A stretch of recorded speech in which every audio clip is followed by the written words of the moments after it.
Chapter 2, Acids and Bases. This chapter starts talking about polarity of molecules, and what we learned from previous chapter, that electronegativity usually creates what we call dipole moment.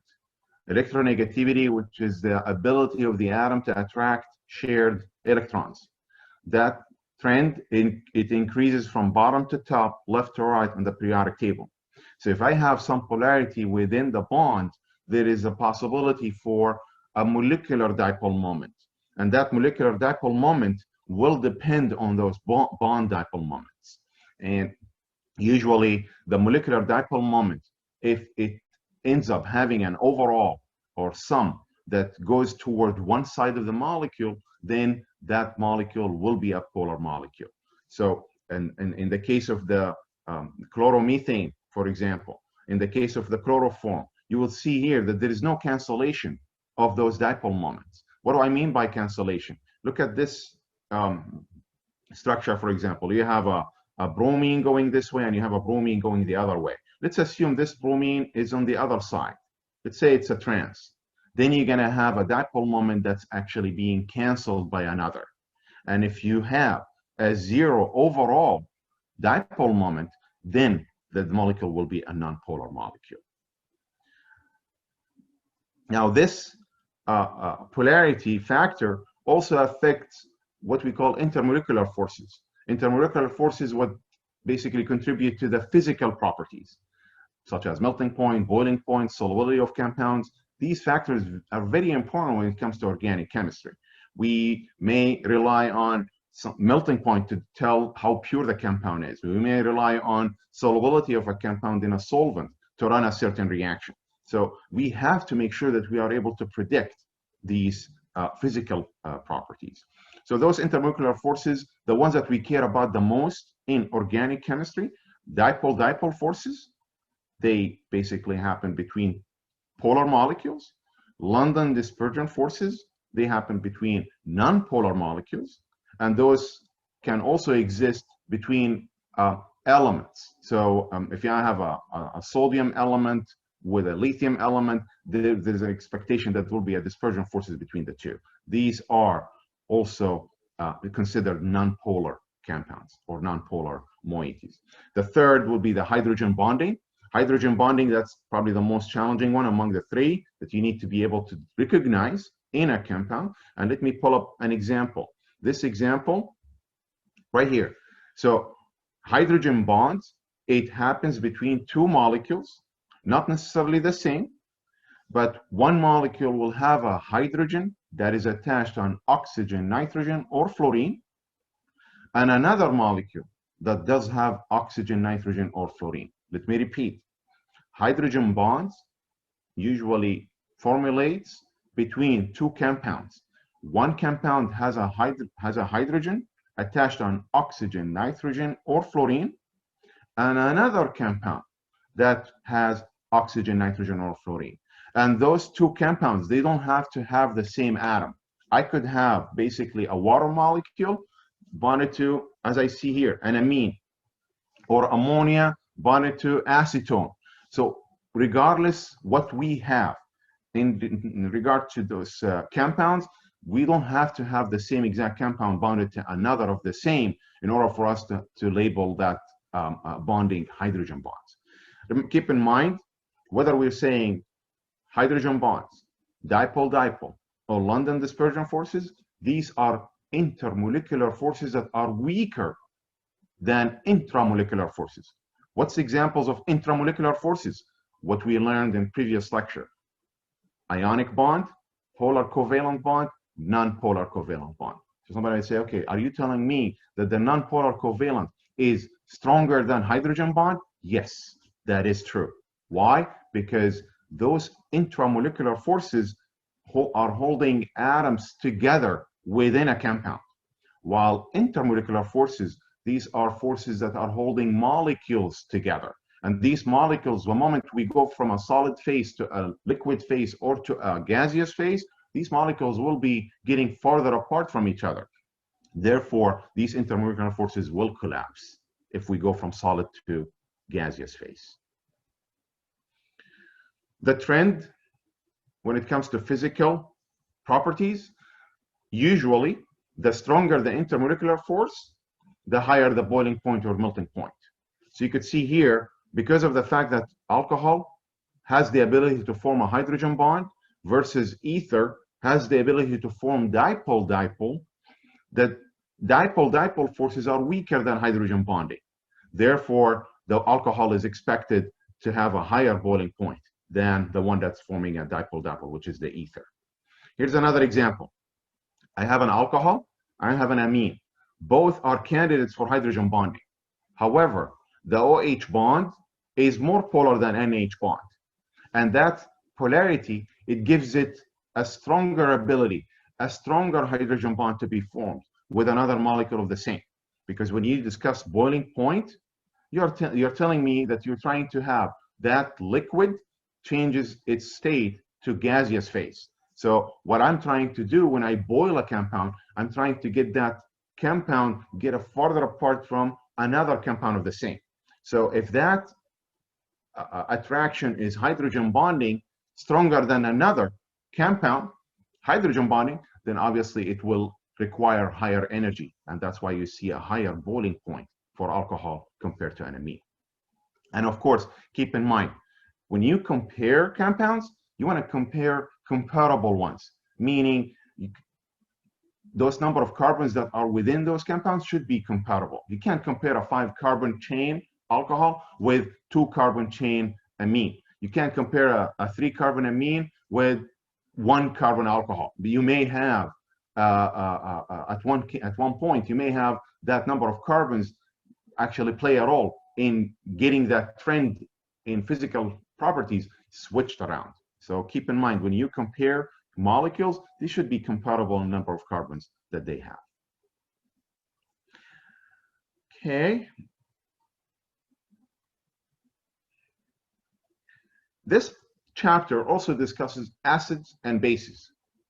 And a lot of our organic chemistry reactions, they actually have the reaction between an acid and a base moiety. You're going to hear two different terms soon enough, electrophile and nucleophile, and we'll come to it. But all of these reactions in organic chemistry, they actually happen between an acid and a base. Now, what we learned in Gen Chem, that the acid has 3 theories to be defined: the Arrhenius theory, the Brønsted-Lowry theory, and the Lewis theory. Each theory is used whenever the scenario is best fit, meaning if that compound, once it dissolves in water, it dissociates into hydronium ion, that means that compound should be labeled an acid. Based on what? Based on the Arrhenius theory. The base, it's a compound, once it dissociates in water, it basically results in having, it forms OH minus, which is a hydroxide.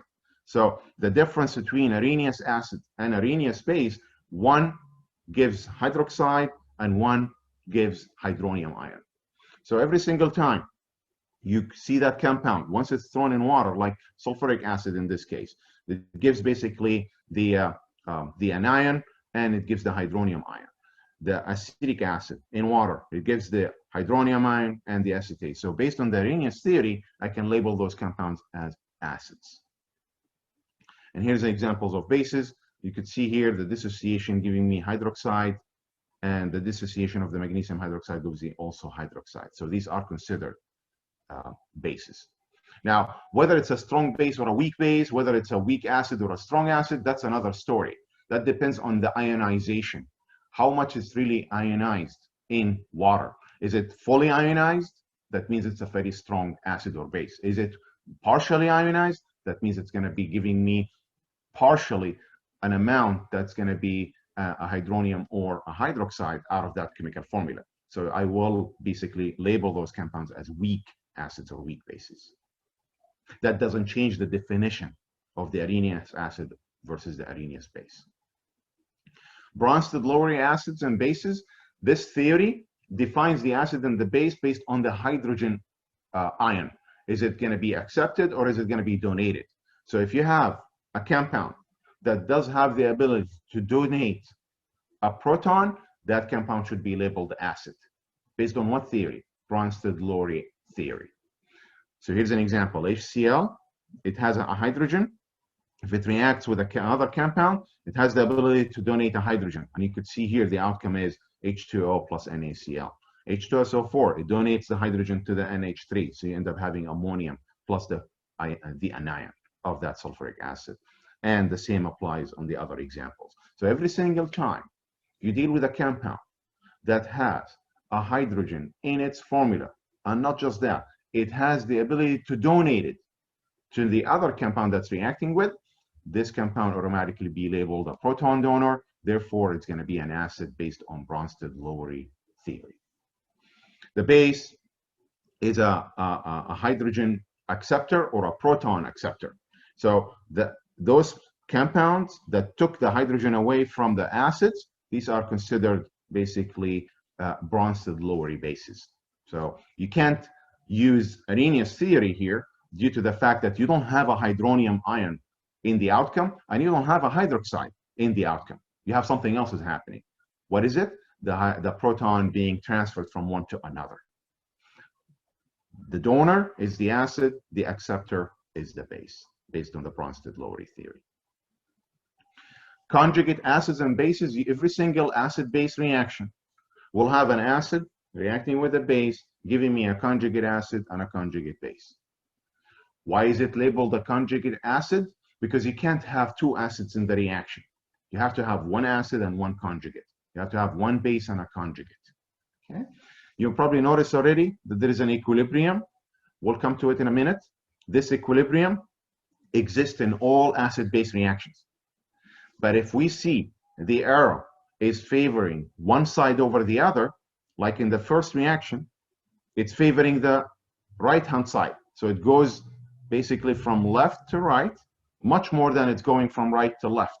So if it's going from left to right, I would expect the acid and the base be on the left-hand side and the conjugate be on the right-hand side.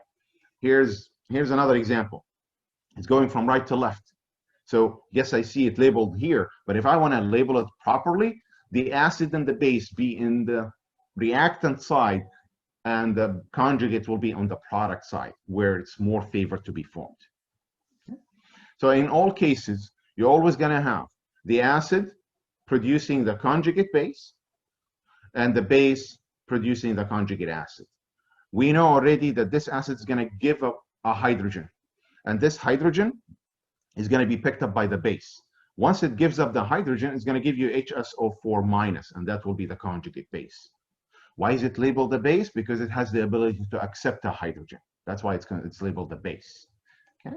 The base will pick up the hydrogen, so it will give me an H3O plus, and that will be the conjugate acid. You can't have a conjugate base coming from a base. You can't have a conjugate acid coming from an acid.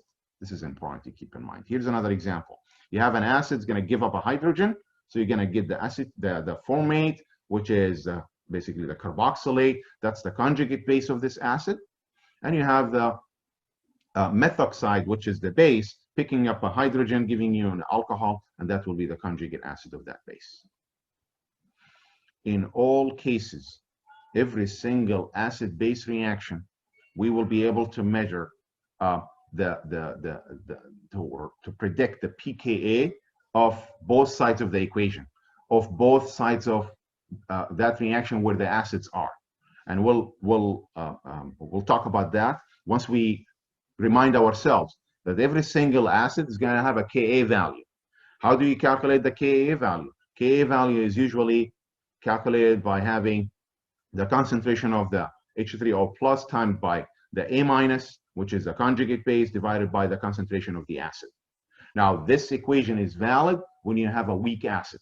If you have a very strong acid, you don't have time to measure the Ka value. It dissociates 100%, so therefore it's going to be a very, very strong acid. So most of the time you will find the pKa value is in the negative.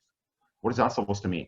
Well, keep in mind, Ka value, we will be able to calculate what we call pKa.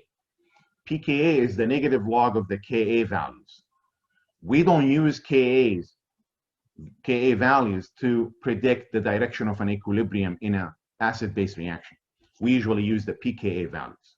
So the easier to visualize, the easier to write, which are the pKa's, are the ones that are going to be used in figuring out the direction of an acid-base reaction. So you're going to say, okay, what do you mean by figuring out the direction of an acid-base reaction? Here are examples of acid-base reactions. Now, in order for me to figure out which direction the reaction is going to go, I'm going to have to look at the acid and the conjugate acid. Those acids going to have pKa values. The one that's going to be a weaker acid is going to favor the reaction to go towards it.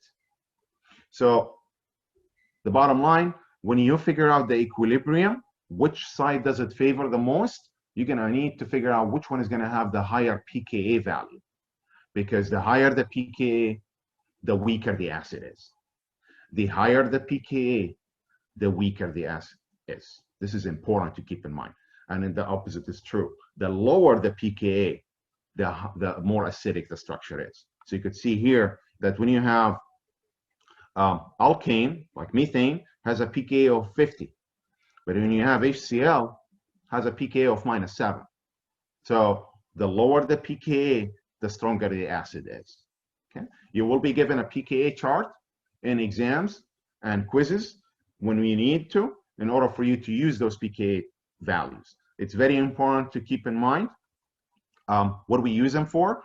One of the uses is basically to predict the equilibrium of acid-base reactions. And let me show you examples. Here's an acid, that's acetic acid, reacting with NaOH, giving me a conjugate base, that's the acetate plus H2O. Once I figure out that I have the acid, because obviously sodium hydroxide cannot be an acid. So here's the acid. I have the conjugate acid coming from the NaOH, will be the H2O. I figure out the pKa of the acid, it's going to be about 5 values. So pKa of that structure, if it's in the pKa chart shown, I can just copy it down. But if it's not there, I will expect that all the acids, carboxylic acids, what I'm referring to, they all have a pKa values of about 5. Water has about 16. So if I find it in the pKa chart, 15.7, I will just record it. If I can't find it, I will just record an approximate number. So water will be listed in the pKa chart. It will be listed as 15.7. All right. I see the pKa value on the left-hand side, 4.74. I see it on the right-hand side is 15.7. Which side is the weaker? The right-hand side. Which side is the equilibrium is going to lie towards the most? The right-hand side. So products will be the one that's going to be favored in this reaction. Same thing here. I have a reaction of acetate plus water. I could basically predict that this reaction will be written the other way around. So this reacting with water, giving me acid and the NaOH. Well, pKa values, right away, I will figure out the acids. I don't need to worry about pKb's, even though the trend is the same. The reaction will favor the higher pKb, the weaker base side. But we're not going to be dealing with pKb values. We're going to be dealing with pKa's. Okay? 15.7 going to 4.74. So you will expect the reaction to be going toward the reactants. Going toward the reactants. Okay. This should be the other way around. This should be going toward the reactant, not toward the product. It's the opposite of what happened on top. So in order for this reaction to be written properly, should be written like the top one, not the bottom one. Here's some more examples. So you can see here a very strong acid that's -7. Hydronium is -1.7. The more negative it is, the more acidic it is. The more negative, the more acidic. So therefore, the reaction will be favoring the right-hand side. And at one point, because it's a very strong acid, it's not going to even allow for equilibrium to take place. So that's why you see it going fully toward the right. Okay. Now, we figure out acidity, what it means. We figure out how we measure it using pKa's. We figure out those acid-base reactions, what reaction side usually it's more favored, which is the weaker acid side, the higher pKa value side. We're already done with that. Okay. Now, what makes an acid stronger than another? What are the factors that affect acidity? There are 5 factors we're going to learn in this chapter. Electronegativity, atomic size, hybridization, inductive effect, and the 5th factor would be the conjugation of the conjugate base, or the resonance effect of the conjugate base. These are the 5 factors. Let me repeat: electronegativity, atomic size, hybridization, inductive effect, and the resonance effect of the conjugate base. So let's start talking about one by one, and we'll see examples as well. Let's start with the electronegativity factor.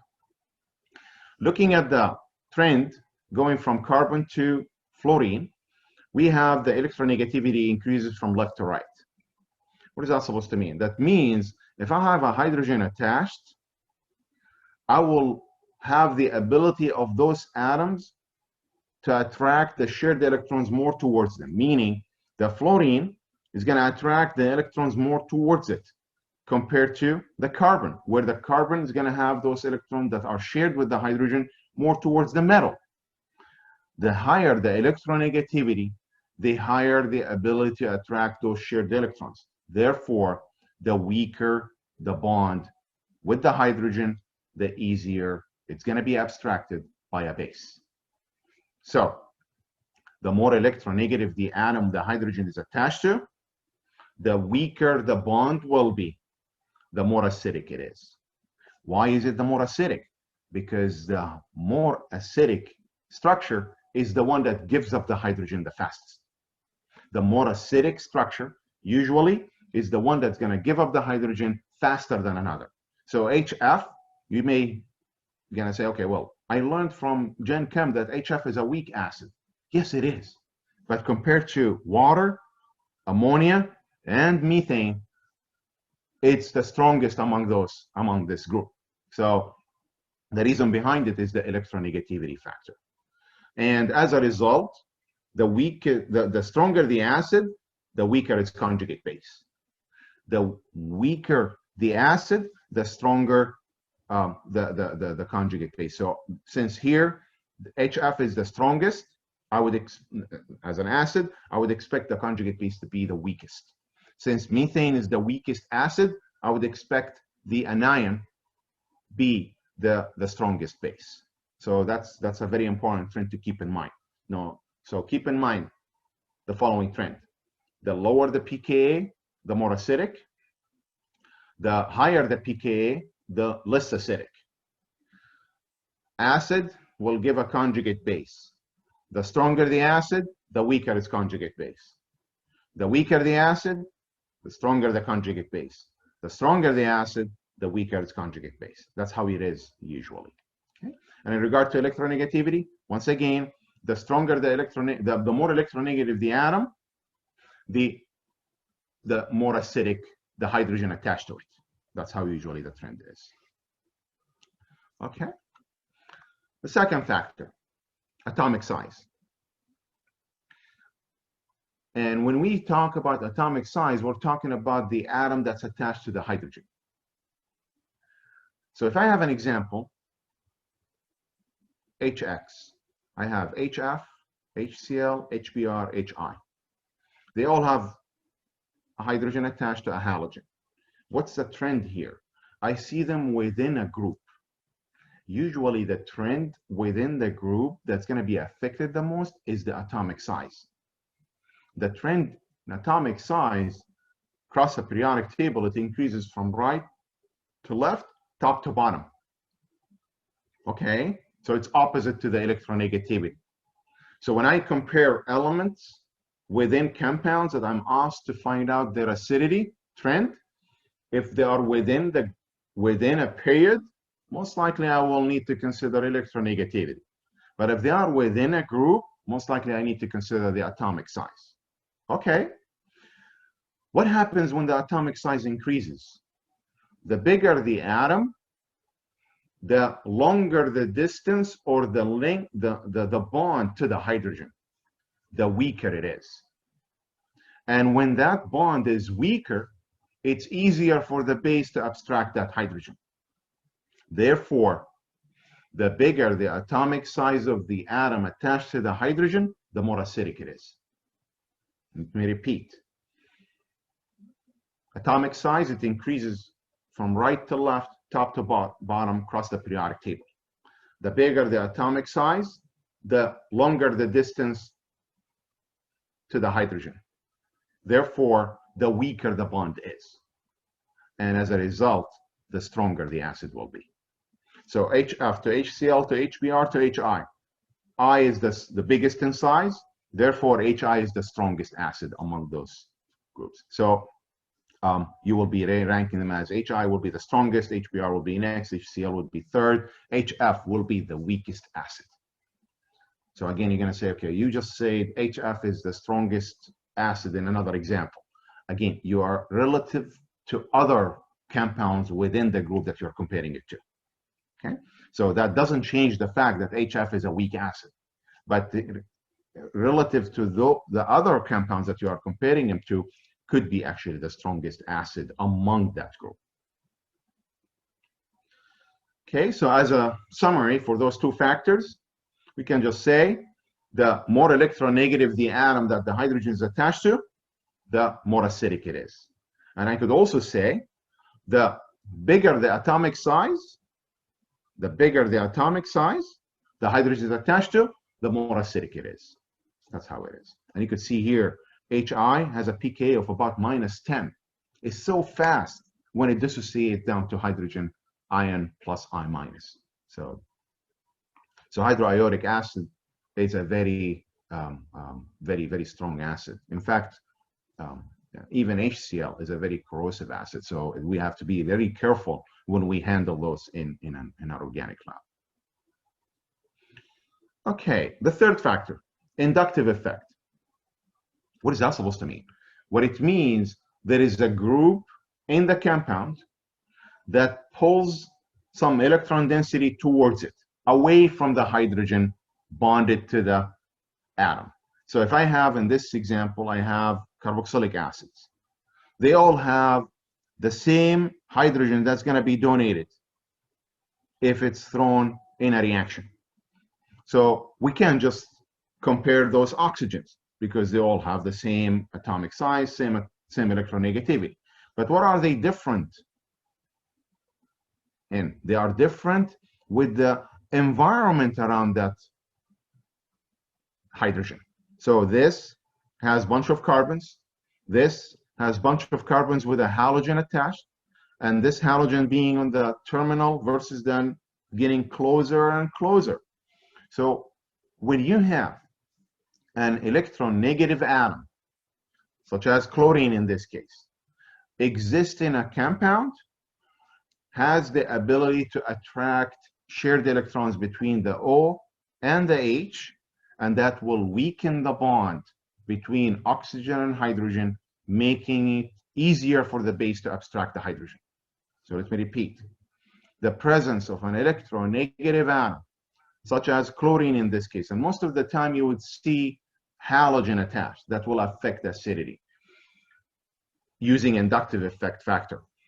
If you have a halogen, it has the ability to attract electrons towards it because of its electronegativity. And that electronegativity, it helps it weaken the bond between oxygen and hydrogen, and therefore will make the hydrogen more acidic. You could see here that no electronegative atom, pK is about 4.82. There is one, it drops down to 4.52. This will be more acidic than the other.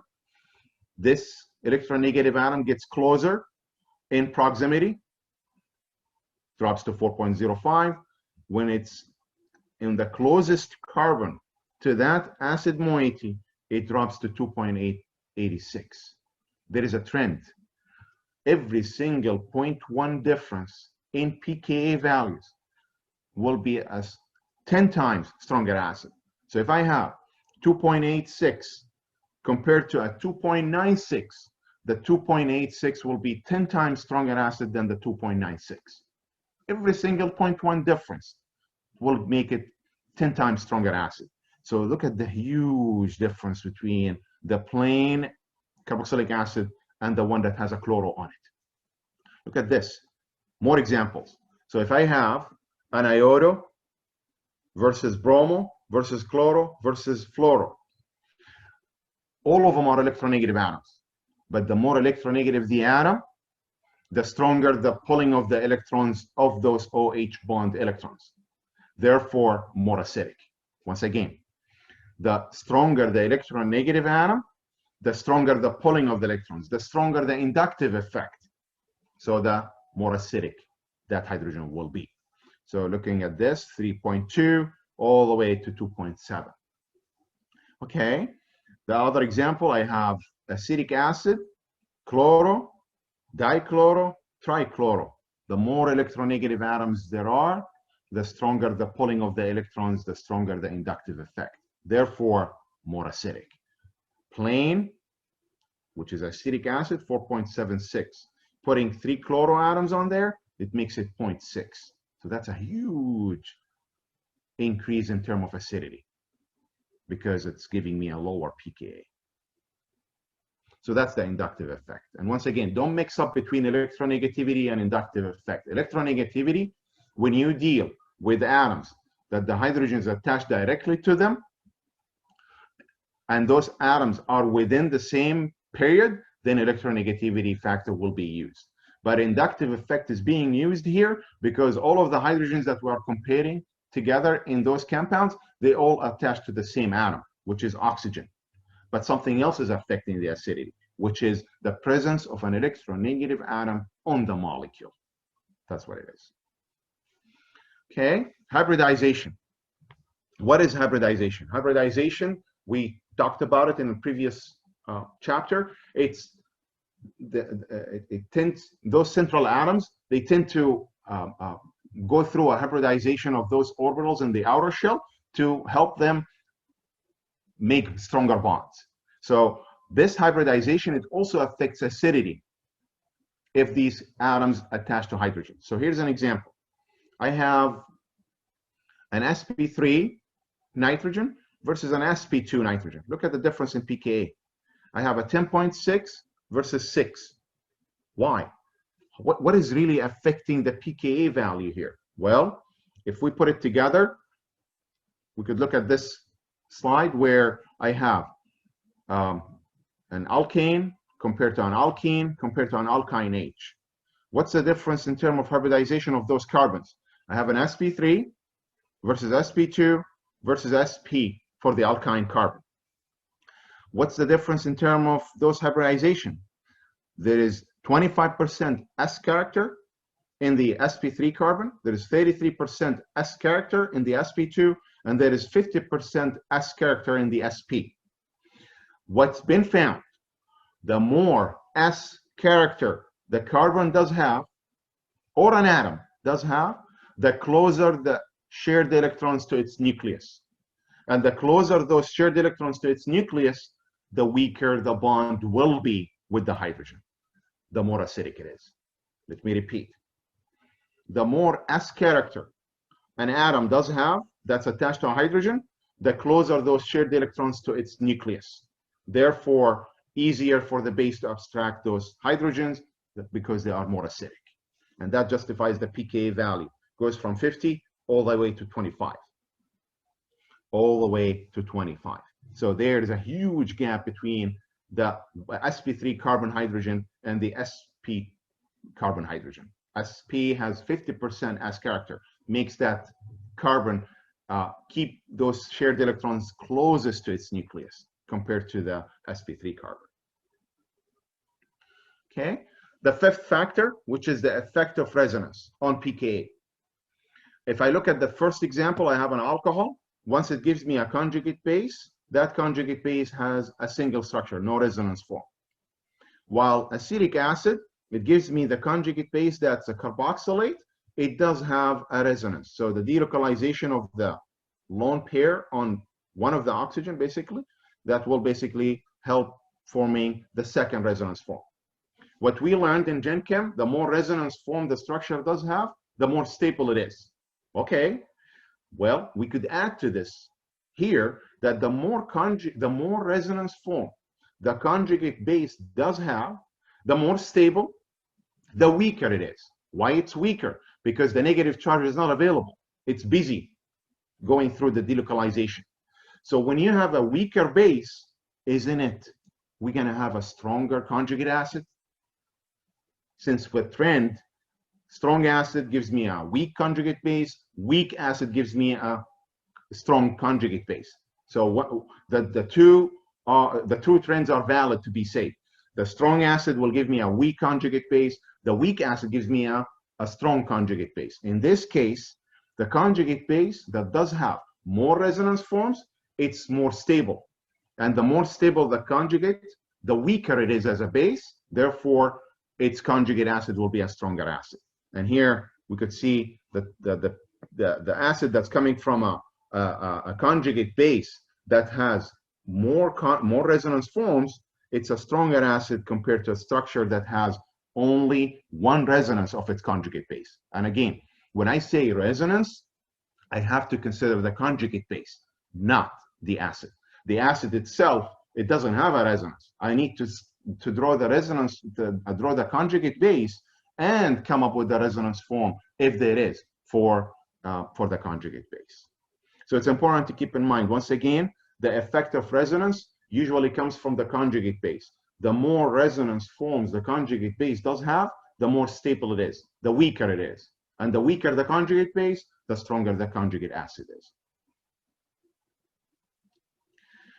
Lewis theory, just to add to the Arrhenius theory that defines the acid being the one that's going to give me H3O+, the base giving me the OH-. Brønsted Lowry theory defines the acid as the hydrogen acceptor, the proton donor, while the base is the proton acceptor. The Lewis theory, which fits organic reactions the most, it defines the acid being the electron acceptor, so the electron deficient, so it's the electron acceptor, and that's why we call it the electrophile. So all Lewis acids are electrophiles, while it defines the base being the electron-rich species, the electron donor. That's why it's the nucleophiles.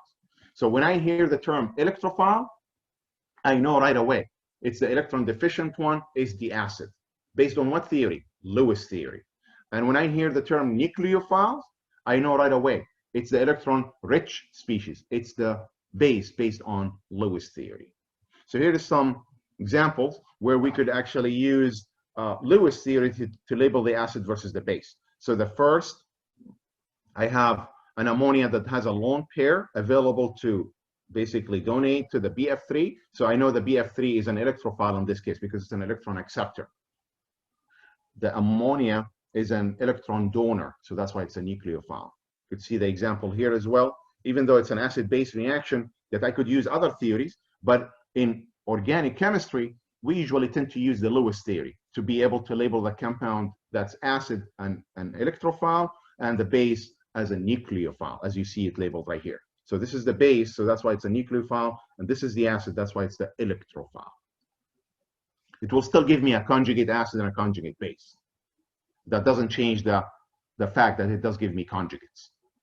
But I'm just using a different theory in this time to label those acids and bases. All right, this part on, these are the organic functional groups. Make sure that you read them through. Your responsibility is to be able to recognize what the functional group is and what would the corresponding compound be named in terms of category. So if I see a hydroxy, I know it's an alcohol. If I see a carbonyl attached to an OH, so I know it's a carboxylic acid. If I see a nitrogen attached to a bunch of carbons or hydrogen and carbons, I know it's an amine, and so on. So it's your responsibility to read this part in this chapter, so that way you be able to answer the questions in the quiz or the following exam. And that's all what I wanted to talk about in chapter 2.